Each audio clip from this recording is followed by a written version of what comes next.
This is Free Speech News, and it is March 24th, 2021.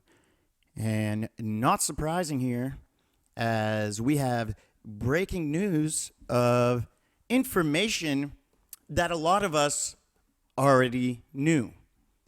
That Joe Biden is not running the show, as many of us already know. He is not the leader in charge, and the White House confirms that Joe Biden and Barack Obama regularly talk and consult on a range of issues. And this is not shocking, as we see a lot of the Obama-era policies in place. Is this the head of who is running the show behind the scenes? And or I'm sure he's a big part of who is running the Biden administration.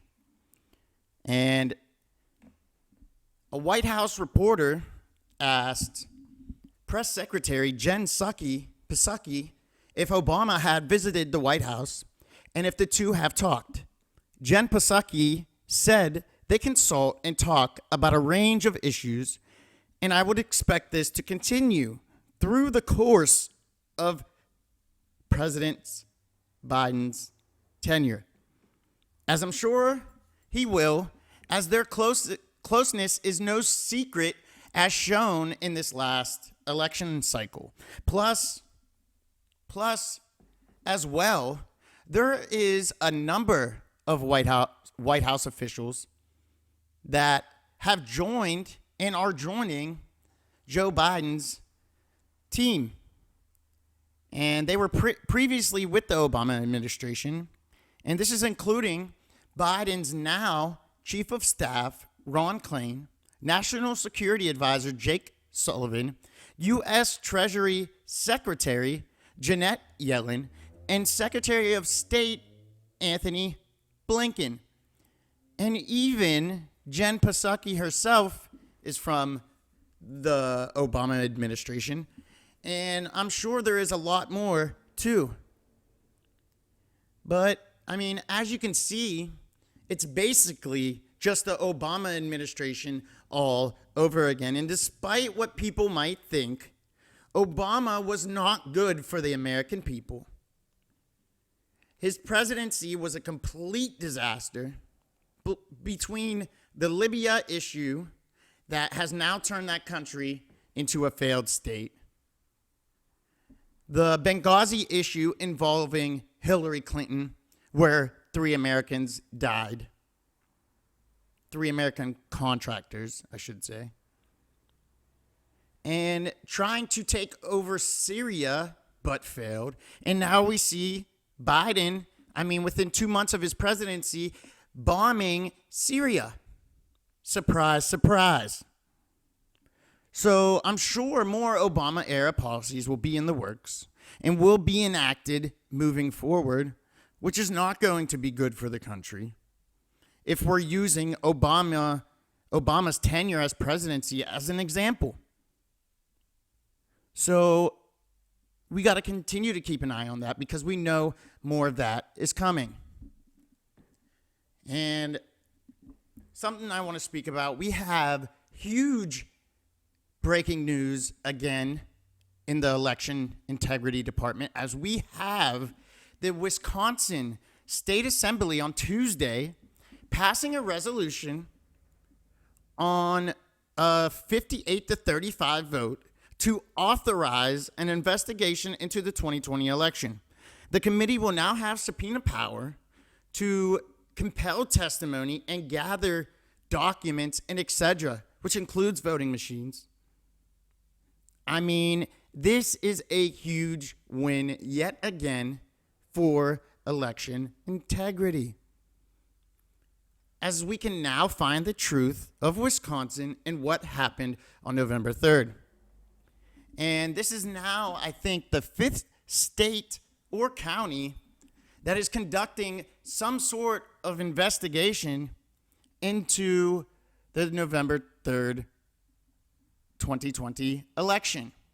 Because we have Arizona with the audit of 2.1 million ballots and they're auditing machines. We have New Hampshire, a county in New Hampshire that isn't doing an investigation. We have Michigan with Antrim County, and I believe the state might be doing something there. And we also have Georgia, who is doing an investigation.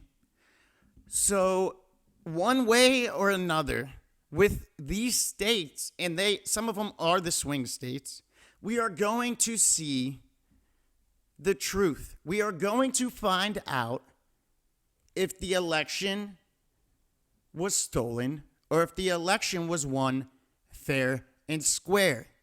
But for Wisconsin, it doesn't look good, as I will explain in a minute.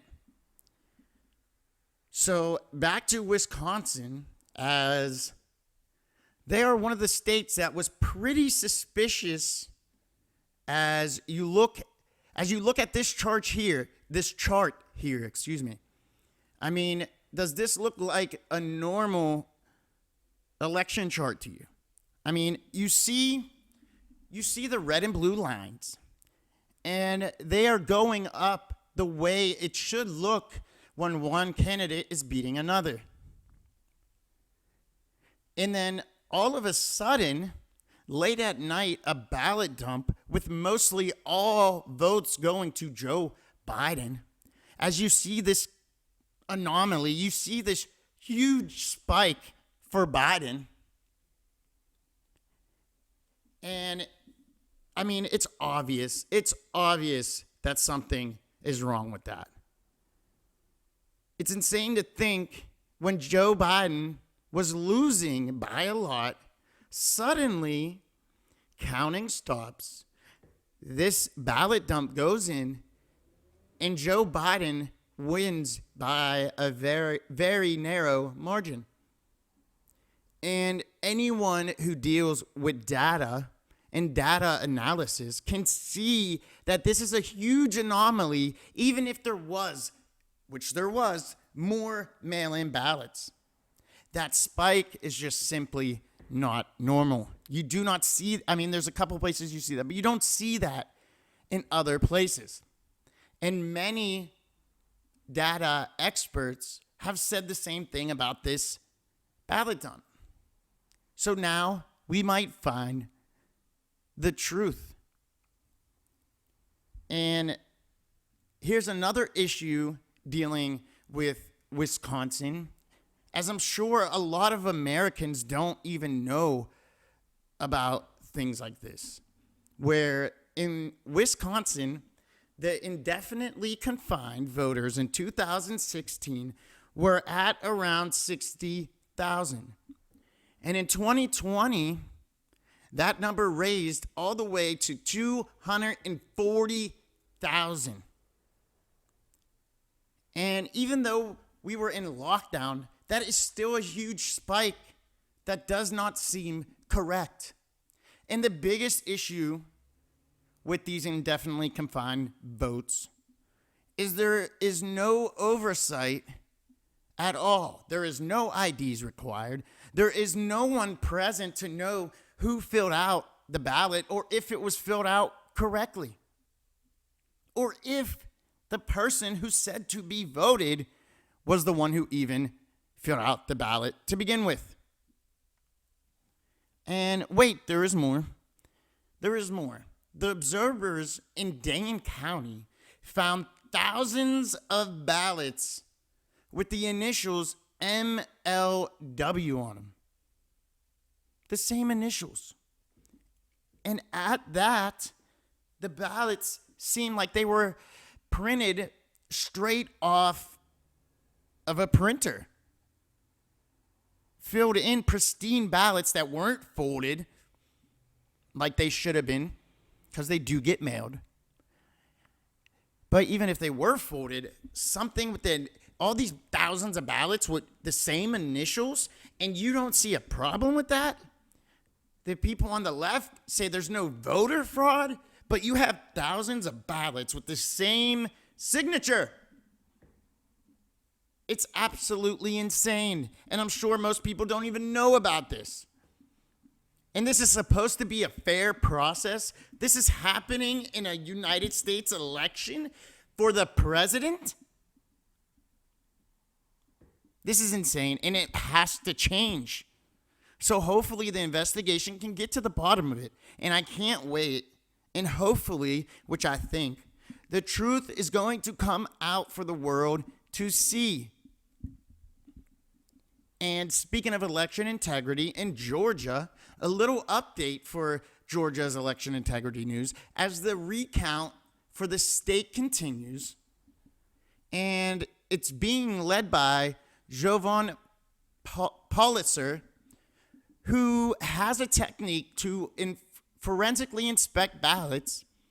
And basically, he will be able to tell if the ballots are real or if they were printed on printers and they don't have the right markings, they don't have the right paper, etc. And he does explain this in a video, and I possibly can find the link and put it in the description. But he's asking volunteers to help with a hand recount because they have to hand recount them and then do the machines to see if it adds up as well. And so like I said before, we have multiple states doing investigations. And we just have to have the patience and keep the faith, because I think 100% it's going to be exposed real soon with these investigations, with these audits. We will find out once and for all. But the question is, when the truth is exposed, who is the people that are involved in this? Will they get charged? Will they pay a price? That will be the questions moving forward once this is all out in the open, once this is all exposed. So keep the faith, because eventually it's going to come out.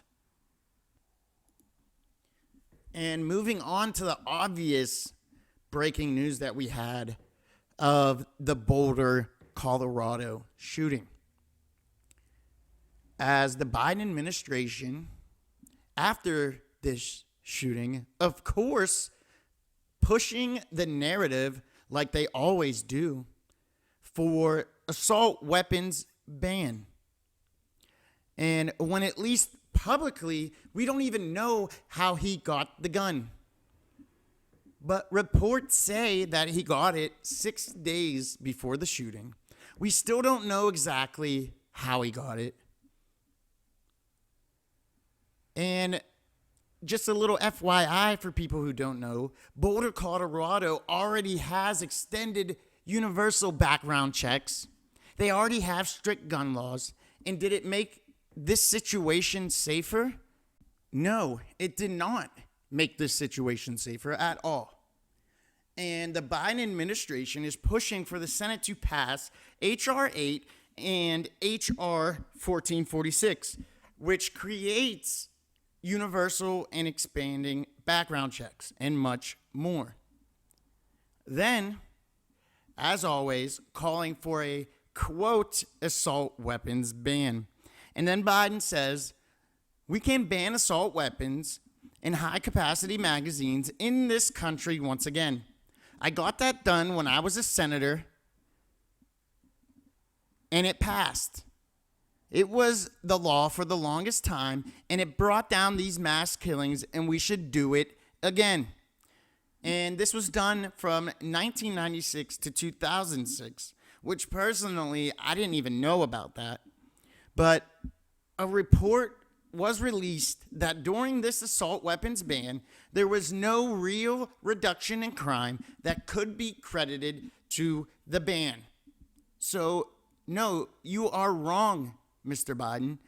And another thing, Mr. Biden, criminals do not follow those rules, do they?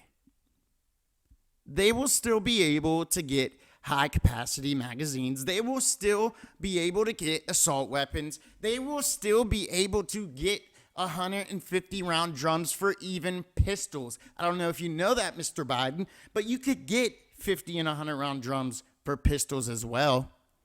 And criminals do not follow the rules. I mean, banning assault weapons is really taking away power for the law-abiding citizen. It is taking away power from overall we the people.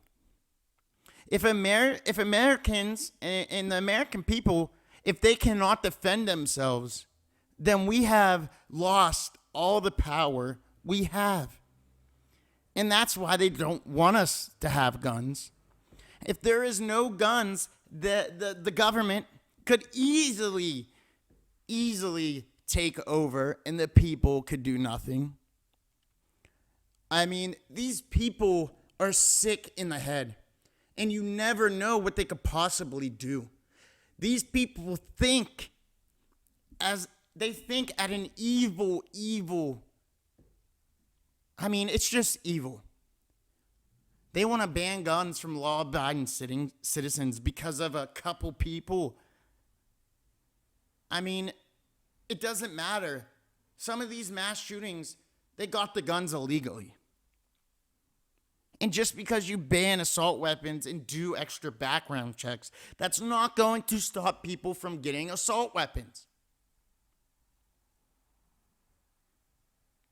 So the policies are just crazy, and I don't know how anyone supports them. So we got to fight against this. We got to fight against this evil administration. We cannot give up hope. We must keep the faith. And we, the people, will always come out on top.